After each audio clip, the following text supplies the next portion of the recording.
Le palais de justice. Au XVIIe siècle, c'était le refuge de l'abbaye de Marchiennes. Les moines s'y abritaient et y gardaient leur blé. D'architecture gothique, le bâtiment possédait des oculis. Dans la partie haute du bâtiment, des ouvertures rondes, bouchées aujourd'hui, permettaient d'aérer la pièce où était stocké le blé.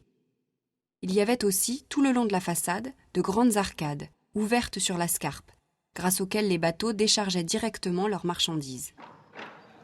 Bouchées, elles aussi, elles sont redécouvertes au XXe siècle, lors de la Restauration.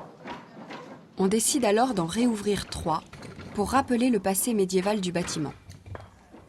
Au XVIIIe siècle, toute province française se doit d'avoir un parlement, qui est l'ancêtre du palais de justice.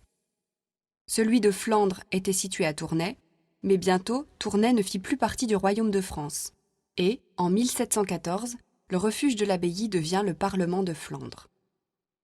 L'architecte lillois Lequeux s'attaque à la façade principale, qui donne sur la place de Paulin-Chauve, à la fin du XVIIIe siècle.